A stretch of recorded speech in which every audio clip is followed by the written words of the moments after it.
Lockdown 4 में बंदिशें जारी हैं, लेकिन मुंबई के बांद्रा स्टेशन पर जितनी भीड़ जुटी उसे देखकर लगता है कि जैसे लॉकडाउन खत्म हो गया है।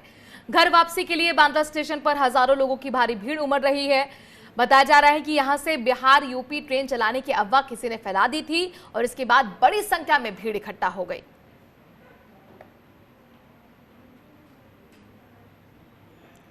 मुरारी हमारे संवाददाता इस खबर पर ज्यादा जानकारी के साथ जुड़ गए हैं। मुरारी, अभी कैसी तस्वीर है? क्या अभी भी लोगों का हुजूम वहां पर उमड़ा हुआ है?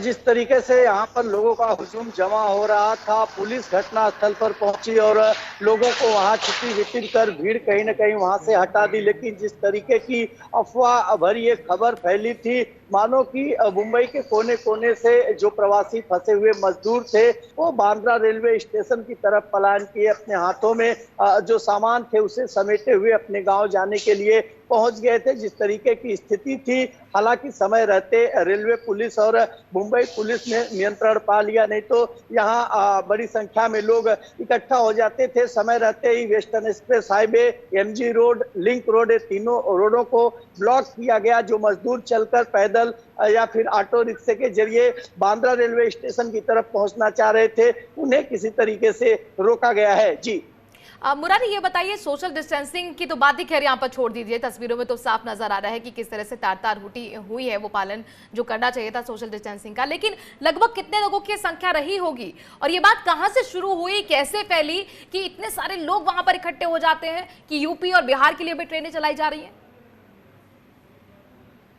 देखिए मनु, पिछले 2-3 दिनों में जो कुछ मैं यहाँ देख पा रहा हूँ कि पुलिस स्टेशन के यहाँ पर इन प्रवासी मजदूरों द्वारा जो फॉर्म भराए गए थे, मेडिकल चेकअप जो किए गए थे, अब पुलिस उन लोगों को फोन कॉल करके बुला रही है और उन्हें बस के रास्ते और ट्रेन के रास्ते जो है कि उन्हें उनके गाँव भेजने का काम कर रही थी। आज भी मुंबई के घाटकोपर की बात करें, बोरीवली की बात करें या फिर लाड़ के मालवनी की, तो यहाँ से भी बड़ी संख्या में मजदूर बसों के जरिए रेलवे स्टेशन तक भेजा गया था, जहां से वो अपने गांव जाएंगे। मुरारी, बहुत बहुत शुक्रिया। हमारे साथ कांग्रेस के नेता चरण सिंह सापरा जी जुड़ गए हैं। चरण जी, आप तस्वीर देख रहे होंगे, बांद्रा में एक बार फिर हजारों की संख्या में मजदूर जुड़ गए।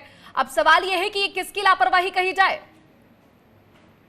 देखिए, इसमें कई सारी चीजें हैं। आज दोपहर को 12-12:30 बजे एक ट्रेन जो पटना के लिए जानी थी, उसकी सूचना 1200 लोगों को या 1300 लोगों को दी गई थी। अब कुछ लोग क्या है, ऐसा है कि एक कमरे में 15 लोग रहते हैं, उसमें अगर 2 लोगों का नंबर आ गया तो बाकी 13 लोग को लगता है कि हम भी चलो चलते हैं, अगर मौका लग गया तो हम भी चढ़ जाएंगे ट्रेन में। तो इस आशा से लोग आए, ये एक कारण है। दूसरा कारण ये है कि कुछ व्हाट्सएप मैसेजेस घूमे हैं 11-11:30 के करीब में कि बांद्रा से बिहार के लिए 2-3 ट्रेनें आज जाने वाली हैं। तो उस अफवाह से भी ये लोग वहां पर इकट्ठे हुए हैं। पुलिस इसकी तहकीकात कर रही है कि अफवाह किसने फैलाई, कौन से व्हाट्सएप नंबर से ये घुमा है, ये सारी चीजें हैं। मुझे ऐसा लगता है कि तीसरी बात ये है कि पिछले कई दिनों से उत्तर प्रदेश के लिए बहुत सारी ट्रेनें गई है, यानी 270 ट्रेनें महाराष्ट्र सरकार की तरफ से गई है।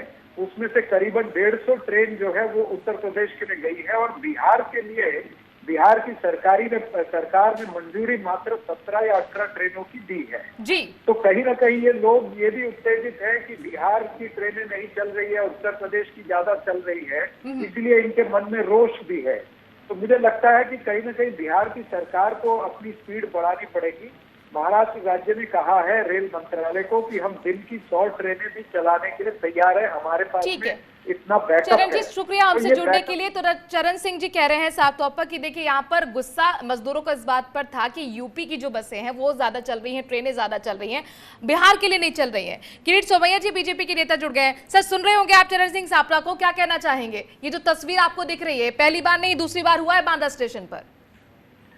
वास्तव में जो प्रॉपर मैनेजमेंट प्लानिंग होना चाहिए, जिसमें राज्य सरकार और उनका जो गृह मंत्रालय पुलिस फेलियर है। क्योंकि अब रेलवे ने तो कह दिया है कि राज्य सरकार तय करे किसको बिठाना है, किसको कहां पर ट्रेन छोड़नी है, कैसे ले जानी हो, तब अभी राज्य सरकार तय करती है। तो अब ट्रेन तय करने के बाद में लोगों को गाइड करना पड़ेगा, ये एक बात है। पुलिस की व्यवस्था दूसरी बात, और तीसरी बात कंटिन्यू द प्लानिंग कर दो आने वाले 1 महीने का कि ये ट्रेन ये दिन इतने बजे छूटेगी, तो जो जाना चाहते हैं उनका भी टेंशन कम हो जाएगा।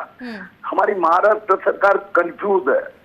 4 दिन पहले उन्होंने कहा हम विद इन महाराष्ट्र एसटी में मुफ्त में जा पाओगे, दूसरे दिन एसटी ट्रेन मुंबई सेंट्रल पे इतनी भीड़ हो गई कि मंत्री ने जाके वो एसटी बंद कर दी। कभी कहते हैं दारू बेचेंगे, कभी कहेंगे दारू नहीं बेचेंगे, कभी कहते हैं वानखेड़े यानी कुल मिलाकर आप स्टेडियम में कहते हैं कंफ्यूज है सरकार, और उसका खामिया जो है आम लोगों को, मजदूरों को, प्रवासी मजदूरों को भुगतना पड़ता है। मैनेजमेंट फेलियर बता रहे हैं किरीट सोमैया, लेकिन इन सब के बीच में यहाँ पर विवाद भी आपको बता दें कि राज्य और केंद्र के बीच में, रेल मंत्रालय के बीच में लगातार ट्रेनों को चलाने को लेकर है। राज्य कहते हैं कि जितनी संख्या में हम चाहते थे उतनी ट्रेन नहीं चल रही है, जबकि पीयूष गोयल का आपको सुन चुके हैं, वो कहते हैं कि हमने तो प्रस्ताव दिया है, अटका वहीं से हुआ है। शुक्रिया हमसे जुड़ने के लिए। तो एक तरफ राजनीति तो वहीं दूसरी तरफ ये सच्चाई, ग्राउंड जीरो रिपोर्ट बांद्रा की, जिसमें आप देख रहे हैं सोशल डिस्टेंसिंग की किस तरह से धज्जियां उड़ाई जा रही हैं और कितना खतरनाक ये संकेत है कोरोना को लेकर।